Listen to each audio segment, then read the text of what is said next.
Welcome to another exciting new video about Stoicism. And I have a question. I had my phone at the ready, but I was recording this video and then my camera suddenly stopped. Sorry.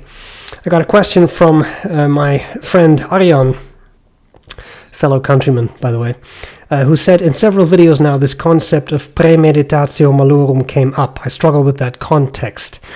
If you have to go through an unpleasant situation in the future, which you maybe even fear, doesn't this concept make things bigger than they really are? This way you may worry even more and start to go over and over and over and over. I don't see how this helps. It may help the situation in the future, but it doesn't help with the worrying and isn't living in the now a Stoic principle. So how does Premeditatio Malorum fit into this? It's a very good question, and one that I think to answer properly means we should first quickly define what this technique of Premeditatio Malorum really means, and then we can talk about, I think, appropriate use and inappropriate use, and maybe the use of that technique in such a way that it actually makes matters worse, because I think you have a very fair point. So, in the context of, especially for you, my Dutch friend, geen berg zo hoog, of ik zie er wel tegenop. Reeds. We should discuss this concept. So, Premeditatio Malorum is a Stoic practice, and it works something like this. If you know you are about to face a situation that might be unpleasant, stressful, anxiety-inducing, any of these things, maybe a combination of those things, the idea is that you picture the worst thing that can happen. So it really is just the fancy Latin expression for picture the worst case scenario. And the idea from the Stoics, at least as I understand the technique, was that if you imagine the absolute worst thing that can happen, then statistically speaking, it's very likely that what will happen is not the absolute worst thing. And so then when you actually have to deal with it, it is not as bad as it could have been. And that may make it easier to deal with that situation. I think in a nutshell, that's it. I don't think there's much else to it. So picture the worst thing that can happen, and then whatever may happen is probably less bad than what you expected to happen. And even if it is the worst possible outcome you can have, then you're prepared for that because you have thought about what you would do if the absolute worst thing would happen and how you would face that.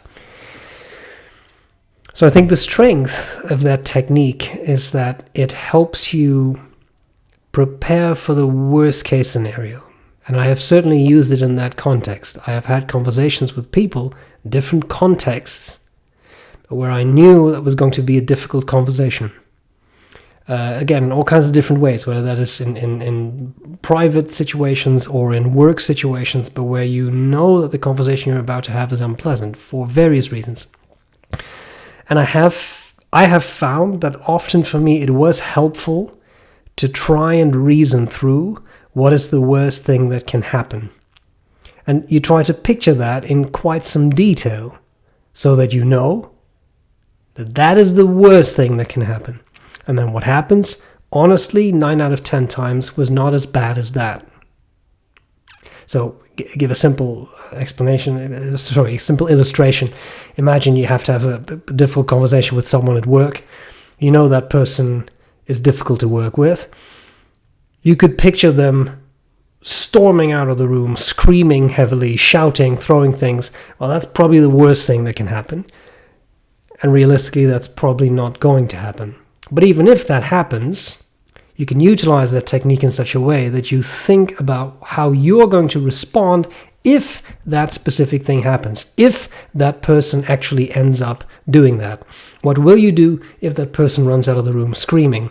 And maybe the answer is, well, there is not much I can do. I've tried to be as, whatever the situation demands, as polite, as kind, as caring, as understanding, as accommodating as I could be.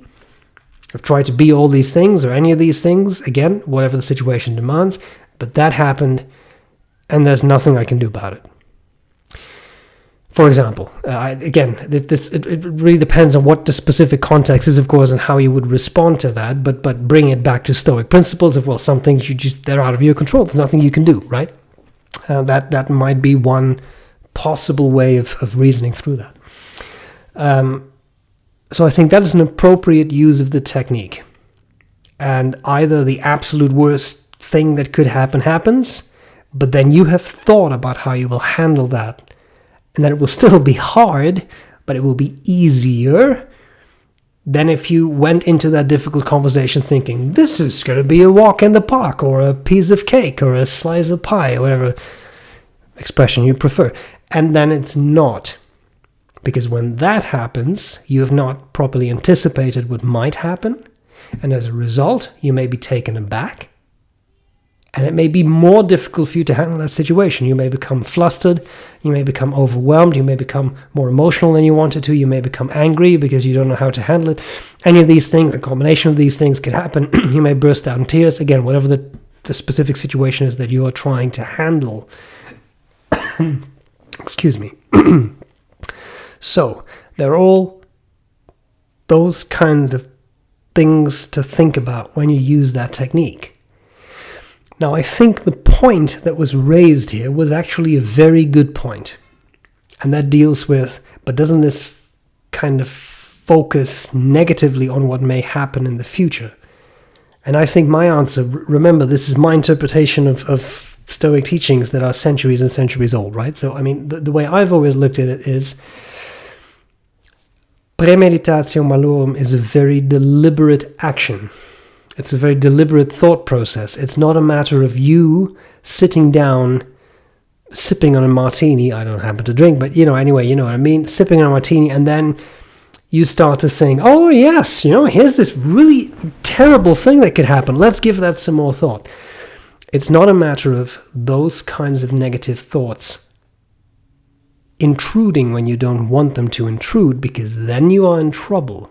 Then you are ruminating. Then you are thinking about a bad situation when you don't actually want to. And that is time, and I'm making this sound easier than it is, but then it is time for you to take control of your thoughts and say, this is not something I should be thinking about right now. I have certainly done that in the past, where you take a step back and you think, this is not worth my mental effort right now, because if I think about this now, this may actually make me sad, angry, frustrated, anxious. This is not the time to think about that thing. So you are absolutely correct in saying Stoicism is about living in the moment. I fully agree with that. But Stoicism is also about avoiding anxiety and frustration and anger and those kinds of quote-unquote bad emotions when you can. And one way to do that is to take a moment where you say, okay, now I'm ready to do this thing. Now I'm going to think about this conversation I need to have tomorrow or the day after tomorrow with this person. I just use conversation as an example because that's something you can prepare for. Now I'm going to sit down. I'm going to give myself 15 minutes, 20 minutes to think about this particular event, what it means, what may happen, what the potential outcomes are, what I can expect, and what I can try to do about that if these things happen. And this is a matter of hope for the best, but prepare for the worst. Literally that, right? I hope it's going to be okay, but if it is not and this bad thing happens, then I will think about how I will handle that. Excuse me. But what I cannot emphasize enough is that it must be a deliberate process. If thoughts of that anxiety-inducing situation intrude when you don't want to, then that's not Premeditatio Malorum anymore, but then you are ruminating. And that is a characteristic of if it's very severe, of depression, for example, or anxiety. But everybody does that. Everybody has this kind of thing that sometimes you just think about something and it's a little hard to let go, right? That's completely normal. So if it's not deliberate, then you're doing something else. So I think it is very important to really practice this technique in a measured fashion. You give yourself 15 minutes, 10 minutes, 20 minutes, half an hour, whatever. I don't think more than that. I think 20 minutes is already pushing it, but you give yourself that amount of time that you think you need. Look at your watch. There was a time people wore watches. Now people look at their phones, but there was a time people wore watches. Look at your watch. It was a thing you used to wear around your wrist. And it told the time. So you look at it and you give yourself 15 minutes, 20 minutes. And then you say, okay, but now, deliberately, I make a choice to not think about it. I've given myself that time. I've prepared myself for the worst. Now I must let it go. Because now I wait until tomorrow, or I do another session like this before my meeting or whatever.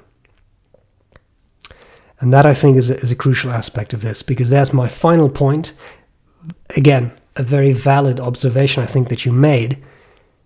It is possible that if you don't control this, then it will control you. And then you start to get super anxious about this situation. So understand, this is a technique that must be used deliberately. But as with all kinds of sort of mental help techniques that you can use, not everything works for everyone. I can definitely see there might be certain people who would get very anxious thinking about the bad thing that might happen or the worst case scenario. I mean, think about a worst case scenario is never fun, but you do that for a specific purpose. If you're a kind of person who gets anxious fairly easily, then this technique is maybe not really well suited for you. And that's perfectly acceptable, right? Different things work for different people. So then it might not be your technique. And then that might not be a thing that you should do. And that's okay. There are other Stoic techniques and non-Stoic, right? There are all kinds of things you can do to help yourself kind of keep an even keel emotionally.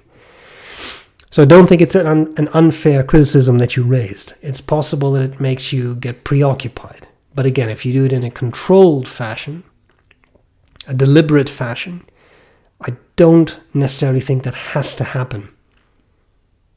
And then the final point you raised was, isn't Stoicism about living in the here and now? Absolutely. In the present moment, yes.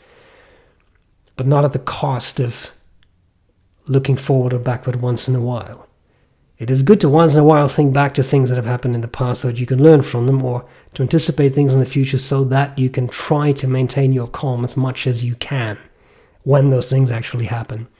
Which is not, that was not, I know that wasn't meant to sound harsh, because I think you're absolutely right. And this is indeed a technique that could go awry. If you do that wrongly, then it goes awry, and then you can become preoccupied with things or focus too much on things. So in general, as I've said before in these videos, not a quote by me, but I really like it, keep your mind where your feet are, right here, right now.